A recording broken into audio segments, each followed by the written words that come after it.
அண்மை செய்தியை பார்க்கிறோம். மாமல்லபுரத்தில் நட்சத்திர விடுதியில் விஜய் ஆறுதல் கூறும் நிகழ்வு தொடங்கியிருக்கிறது. கூடுதல் விவரங்களோடு இணைகிறார் செய்தியாளர் ஜெர்ரி. ஜெர்ரி, வணக்கம். ஏற்கனவே சொல்லியிருந்தீங்க ஒவ்வொரு குடும்பத்தையும் தனியாக சந்திக்க இருக்கிறார் அப்படின்னு. தற்போது இந்த நிகழ்வானது தொடங்கி இருக்கிறது. உடன் யாரெல்லாம் இருக்கிறார்கள்? கட்சி நிர்வாகிகளுக்கு அங்கு உள்ளே அனுமதி அளிக்கப்பட்டிருக்கா? முழு விவரம் என்ன? வணக்கம். கரூர் கூட்ட நெரிசலில் உயிரிழந்த 41 பேரின் குடும்பத்தினருக்கு ஆறுதல் பெறும் நிகழ்வு இன்னும் தொடங்கி இருக்கிறது.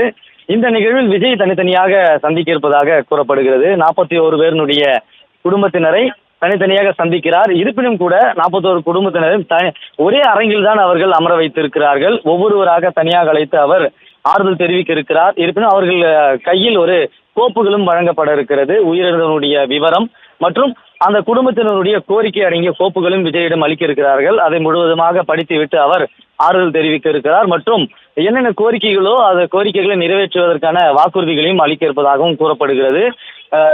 முக்கிய நிர்வாகிகள் யாரும் இந்த நிகழ்ச்சிக்கு அழைக்கவில்லை. நிகழ்ச்சி ஏற்பாட்டாளர்கள் மட்டும் இங்கே அனுமதிக்கப்பட்டிருக்கிறார்கள். அவர்களுமே அரங்கத்தில் தான் இருக்கிறார்கள். விஜய் தனியாக சந்திக்கும் அறையில யாரும் அனுமதி கிடையாது. கல்வியாளர் ஒருவரும் மற்றும் விஜய் மட்டுமே அந்த தனியாக நடைபெறும் அந்த சந்திப்பில் இருக்கிறார்கள்.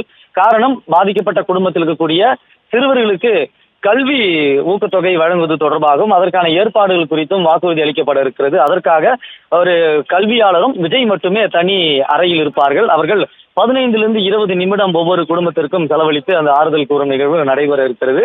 நேற்றைய தினம் மதியம் 5 பேருந்துகள்ல 41 குடும்பத்தினரையும் அழைத்து வரப்பட்டனர். அதாக 10 மணி நேரம் பயணப்பட்டு நள்ளிரவு வந்தடைந்தார்கள். தற்பொழுது அவர்கள் காலை உணவு முடித்த பிறகு அரங்கிற்குள்ளே அமர வைக்கப்பட்டிருக்கிறார்கள்.